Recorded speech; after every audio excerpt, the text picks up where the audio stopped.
What's up, you guys? Nick here.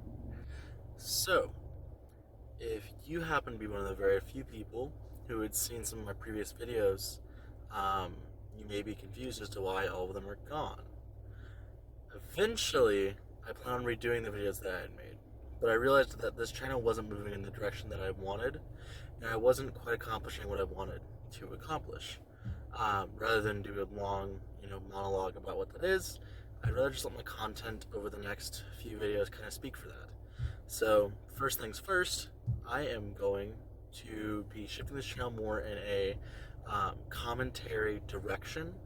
Um, I'm definitely going to want to still do normal old, talk about financial uh, advice, talk about different aspects of not only my finances but other people's as well.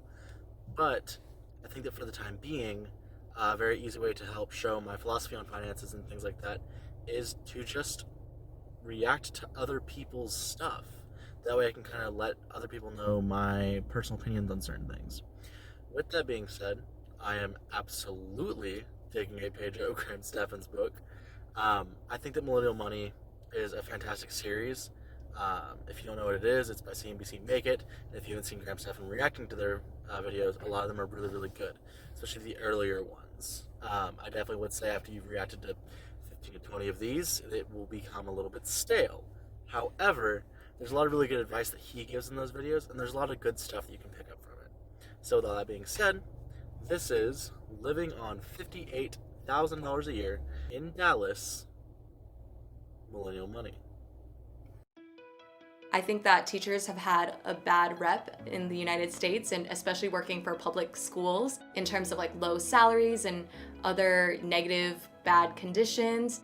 But I think that it's totally possible to be a professional teacher and to live a comfortable life on a teacher's salary here in Texas.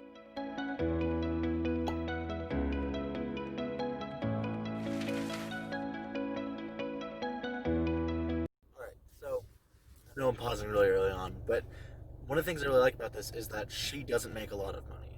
$58,400 is a decently solid salary. It's probably just barely above the median where she's at the very least for an individual. But I like this because it helps to show the things like you can move forward financially even if you're not making a lot of money, even if you're not in a six-figure paying job. And we're claiming that 58,400, like she mentioned in the beginning, it is definitely possible to live at the very least a moderate middle class lifestyle off of a teacher's salary in Texas. There are other states where it's not sustainable at all. She goes into the teacher salaries in Oklahoma, not good. I know that in Texas, our actual state minimum wage for teachers is something abysmal, like $27,000. I'll put a picture on screen of what it actually is, but you will not find almost anywhere that's paying that, if anywhere at all. Most everywhere will typically have district wide, or I think I've even seen like county wide um, base salaries for teachers. So, where I went to school, our teachers were started out somewhere around the $47,000 a year marks. I think somewhere around there. Since she's in Dallas, I imagine they're probably a little bit higher, simply because cost of living in Dallas is, on average, a little bit higher than it is in Houston. But I just really like seeing teachers being represented because they're one of those fields people talk about being very, very underpaid, and while they certainly are for what they are actually contributing to society as a whole, um, it's definitely still a very survivable wage.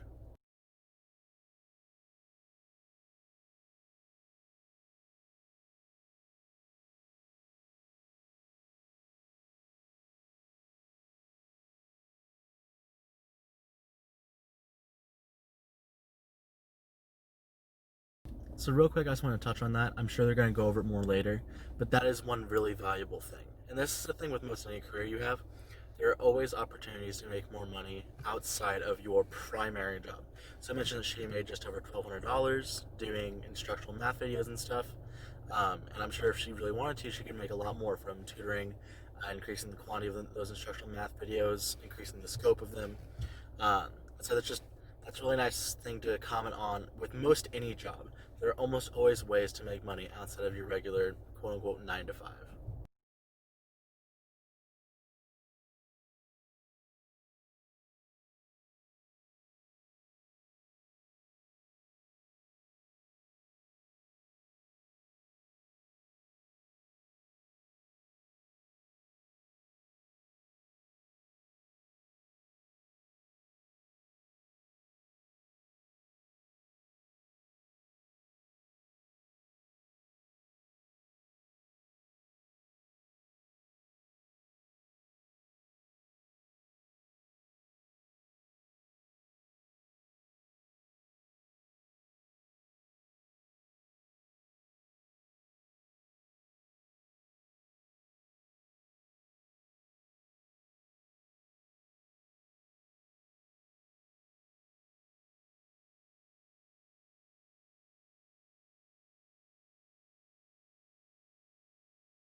Okay, so for those of you not living in Texas and those of you in higher cost of living areas, you might be really jealous seeing that number. I would just like to throw out there, it's probably not the norm in the area. It's going to go over later on that it's not the biggest house. It's like 3 bed, 2.5 bath. Um, but 155 is a fantastic price for a home, most especially if this is a very good quality home. Most likely she is in the suburbs of Dallas, probably decently far into them. And one thing with that she's going to get to experience is the natural appreciation that brings. Dallas is a massively expanding market, not quite to like Austin levels in Texas, but it's expanding very fast, and their school districts are phenomenal. So property values are increasing by a pretty large margin, and so as that sphere of growth keeps going further out, people are going to keep seeking that cheaper housing. Her house is going to appreciate massively without her having to do anything.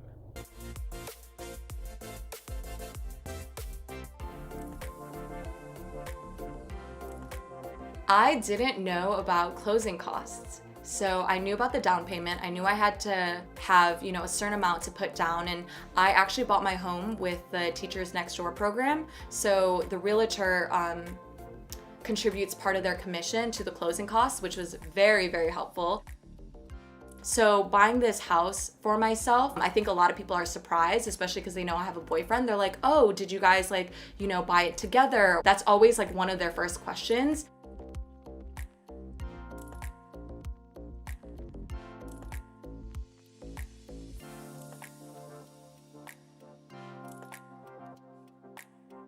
I definitely was paying for a majority of things. And when he was able to, I started, charging for rent and utilities. And so over time, I've been increasing that amount, but it's not quite half as of right now. I think that there was some tension over money during lockdown and because of the coronavirus quarantine, just because I felt like he was getting a little too comfortable. And so that's, where I drew the line of, I don't mind helping and paying for these things as long as you're not getting comfortable and starting to take advantage of it and starting to feel complacent, because it's important for me to make sure that the people around me are building better saving habits themselves and not just relying on one person. Okay, that's a really good thing for all of you in relationships. I have a few friends of mine who have talked to me about my relationship with my fiance and how we balance our finances together. Every relationship will be different. The dynamic that you have will be different. Some relationships are very naturally, each side has to have a give and take. Sometimes it is one party needs to have complete control, not in a controlling manner, not in a very unhealthy manner, just that one person is very financially responsible and they recognize it and they don't want to make frivolous purchases on accident. So effectively one person controls the bank account.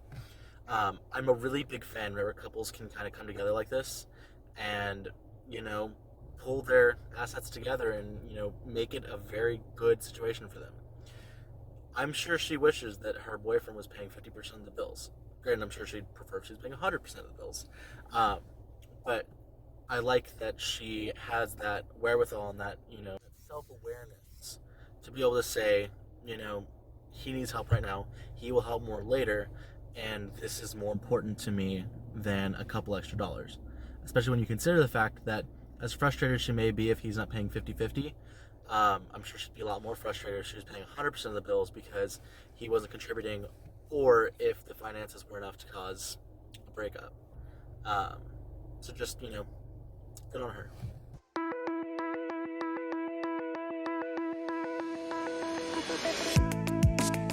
My insurance didn't cover that because this year I chose to have the cheapest insurance, not thinking that I was going to need to get my wisdom tooth removed. And so the bill was close to $2,000, and I had to pay for it upfront, all of it, the day of my appointment. So because of that mindset on strict saving habits, I guess, I was able to do that. My mindset towards saving is that everything that I'm putting into my savings, that's money I don't have anymore.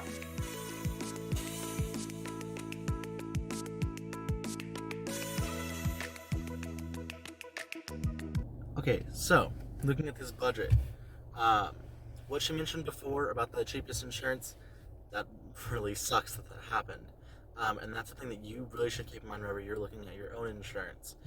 Weighing out those cost benefit analyses, as far as what your monthly premium is, what your monthly cost is going to be, versus, what's the cost going to be if you do get one of these big procedures done. What I will say also is that I don't know the availability of this everywhere, but and I'm going to say this with, do this with care, also obligatory, not financial advice, informational purposes, and educational and entertainment purposes only. But very often you can get some sort of care credit done with a lot of things like that. You can get like care credit cards for like home purchase, like home appliance purchases. You can get it for car purchases and like car maintenance. Um, any major work done on your vehicle. But on top of that, you can get it done with medical procedures. It's not all medical procedures. I know that it's only some certain ones, and it's typically, from what I've seen, associated with dental and vision. I know my sister got it with her LASIK, and I've seen people get it done with things like wisdom teeth removals. What I will say is, it is, as far as I know, in all cases, it's a credit card that they give you. So they effectively extend you a line of credit that you can use that you naturally have to pay back. The benefit of that is that it is no interest for some promotional amount of time. It's not consistent between cards. I've seen 12 months, I've seen 24 months, I've seen 60 months, I think. A lot of that will depend on your credit score, and a lot of that will just depend on what you're having done. With that being said, with things like that, if that is an option, I really do recommend you doing that. Obviously, you want to pay it off. Carrying a balance on your credit card is never a great idea. If for no other reason than it's going to hit your credit because of your credit utilization going up. But it's very, very nice to be able to space those bills out a little bit more. Even if you space it out just over 3 or 4 months, it will hit your emergency savings much less harshly than if you have to pay it all at once. Most especially if, God forbid, you have a couple of these come up within a 1 to 2 month period. It's really, really nice to be able to kind of space them out just so that you can make sure that you're making your other bills being paid on time. Especially if you're someone who isn't living paycheck to paycheck, but you don't have an extreme excess of savings, it's very nice to have the ability to kind of replenish your bank account between payments. That way, you're never getting anywhere close to, even if not overdrawn, just never getting anywhere close to having, below a certain threshold that you set in your mind as, this is my comfortable threshold. Um, anyways, care credit stuff, that can be really, really nice for things like this, at least in my opinion. Financial advice.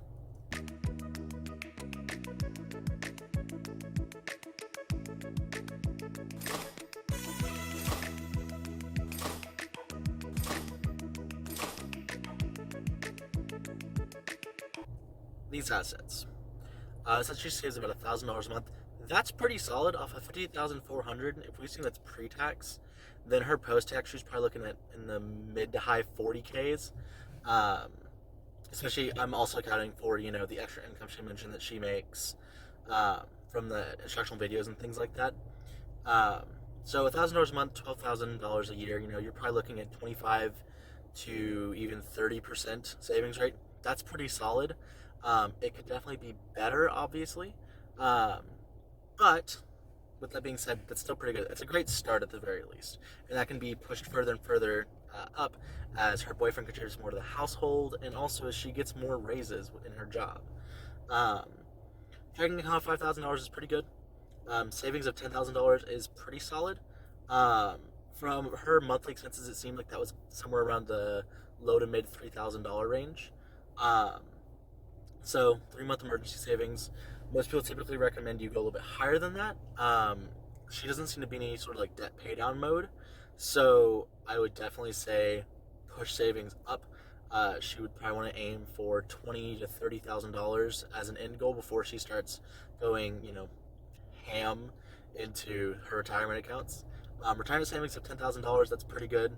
Her Robinhood of 2,200, it's fine. House 155, I don't know why they have that listed as an absolute asset. Chances are she does not have a $155,000 asset there. She probably has, $20, $30, $40,000 in equity, which is still fantastic.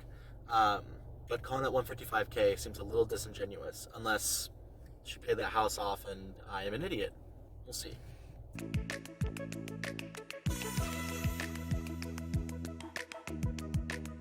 It's a little competition or a little game with myself to try to be under my budget.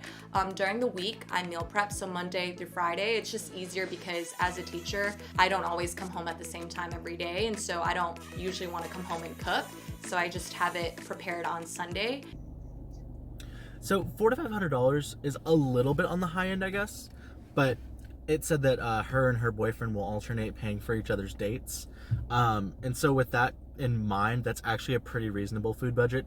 I'm sure in theory she could push it down another $50 to $100, but very likely it's not worth it. And if dates are very important to the relationship, then they should definitely keep doing that.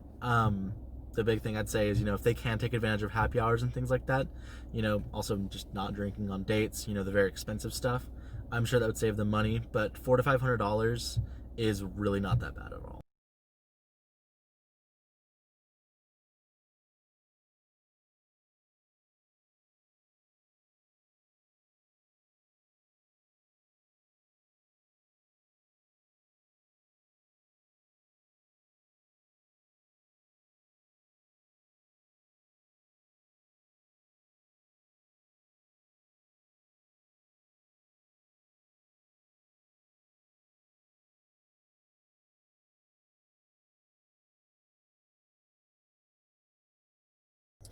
Okay, that's awesome.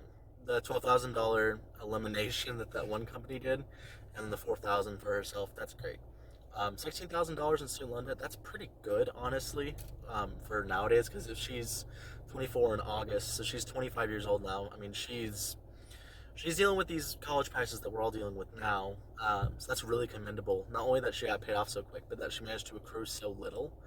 Um, so big kudos to her. And the '08 Civic, to anyone out there, if you are wanting to save money, one of the best ways, get a, I totally say 5 to 10 years, but it's up to the person really. Get an older car that's gone through most of its depreciation. The tried and true classics: Honda Civic, Honda Accord, Toyota Camry, Corolla. A lot of those cars that you see the models from the 90s still on the road on a regular basis, those cars are amazing. They'll never die. They will last until the heat death of the universe. They're a fantastic investment whenever you're younger and you're not making as much money. Um, so that is a huge recommendation of mine. Even if you have a more expensive car than that, I usually recommend, if you can, downsize it. If your car payments are in any way getting in the way of your financial goals, then it's something worth considering at the very least. Plus, insurance is crazy cheap on them because they're like $3,000 to replace. I would say I'm a good saver, or I would like to think I'm a good saver when I can be. But in terms of like investing, I'm still new at that. And so good with money, I feel like is relative. Like, am I comfortable with where I am right now? If an emergency were to happen, would I be okay?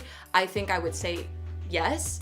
But I think that if I upward compare, there's people doing like way better and maybe have more knowledge about financial literacy than I do. But with the knowledge that I do have, I find it important with my role as a teacher, a math teacher, teaching low income or high risk students. I do feel like it's my responsibility to share the knowledge that I have learned. So that's a big one. What she mentioned about, looking upward. The fact of the matter is that there's always someone who knows better than you. You know, there are 15-year-old kids who I can find online, probably with a couple clicks, that are making six figures a month. And I mean, kudos to them. That's amazing. Am I jealous? Of course I am. Oh my God, like the amount of money they make is insane. But there's always someone who's going to know better than you what to do. I know very basic finances. I know the very basic, like the simple math to retirement type stuff. I'm very good at that. I'm amazing at mental math with that. I can run circles around the average person on that. I don't know anything about most every like complex topic in the stock market. So yeah, looking upwards is very good to set goals, but don't measure literacy or like where you're at necessarily based on other people. The fact of the matter is that by the time I'm 30, I'm not going to have a $13 million net worth like Graham Stephan, and that's cool. By the time I'm in my late 20s, I won't make $1 million in a month like Meet Kevin. That's cool too, you know? Um, More than looking at what everyone else is doing, look at where you're at compared to where you were. Right now, I'm not doing that insanely well for where I'm at in life. I'm 22 years old and I'm still rocking a, negative $20,000 net worth because of student loans. But a year ago, I was rocking a negative $40,000 net worth. You know, that's still growth. Sure, I'm not where a lot of other people are, but it's not about necessarily comparing yourself to others. It's about comparing yourself to yourself. Are you growing? Are you improving? If so, then who really cares about the others, right? Since I've increased my salary, I don't think I'm as nitpicky about cutting costs, and I finally feel at the point where I don't have to be so conscious and obsessed with like my finances the way that I used to feel, especially since buying my house. I think that was like a really big goal for me, and so I really wanted to make sure that I could do that. And now that I have that, I think that, I want to enjoy the moment, because as much as I'm a high achieving person, I also realize that there has to be a balance between enjoying what I have, because if you're always looking towards the next thing, you're never going to feel like you have enough.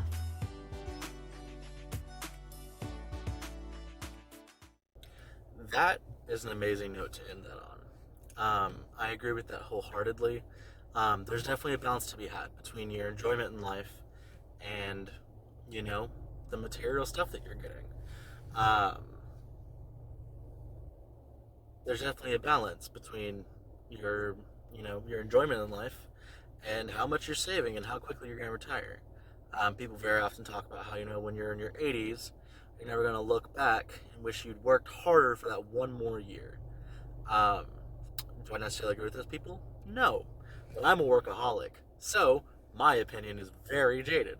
Um, but I really like what she had to say there. What I will say is some of the verbiage kind of sounded almost um, like a preemption to lifestyle inflation. And with that, do your best to avoid that whenever you get increases in pay. The way that I typically work is I'll allow myself to increase my discretionary spending, typically in food, lately at least, because I'm just letting myself, be a little bit more comfortable with that. But food, occasional purchases, things that will make a very noticeable difference in my life, things that will make my life noticeably better for the long term. Um, I'll spend my money there. But what I'll do is I'll increase my discretionary spending, typically about 10 to 15% of whatever my raise amount was, and then the rest of it goes in savings. Well, right now it goes towards debt pay down, but it goes towards some sort of forward moving financial place, some forward moving financial goal. Um, but with that being said, there's a limit to it. If you're extremely frugal, if you're a very big fan of financial minimalism, more power to you. You're the type who's probably gonna be able to be retired by the time you're 30 if you really push at it, and that's amazing. But not everyone wants that. Not everyone wants to restrict themselves to that amount. The big thing is just be reasonable and know what your financial goals are, and make sure you're always keeping them in mind. It's always exciting to get a raise, but don't let that raise get in the way of your success, if that makes any sense. Um, don't let that raise make you think that you can spend more and then spend all of the raise, because if you start spending all of the raise on silly little things, did you really ever even get a raise? But with all that being said, thank you so much for watching. um, I'll be hoping to put out 1 or 2 videos a week. Eventually I'll probably increase that to 3 a week, but for the time being, if you have any recommendations or requests for videos you'd like me to make, I would love to see them. I'd love to interact with y'all. Um, Hopefully I can get a bit of a video backlog going, and I can talk to you guys as much as possible. I want this to be a community. as much as I can manage, as much as y'all want to communicate with me. But I want this to be a thing where we all discuss our ideas because, I mean, I'm a 22-year-old kid. You know, I don't know everything, nowhere near. I have a lot to learn from a lot of different people, and I would love to be able to teach others, you know, the stuff that I do know. Um, so, with all that being said, thank you so much for watching. If you liked the video, I'd really appreciate it if you'd leave a like, you know, leave a comment down below letting me know, you know, what you liked and, you know, what I can improve on. Um, and then if you really like my stuff, I would, you know, really appreciate if you, you know, give my channel a subscribe. You know, I'd love to talk to you again in the future. Um, but anyways, just thank you so much for watching, and I hope to see you in the next video. Bye bye.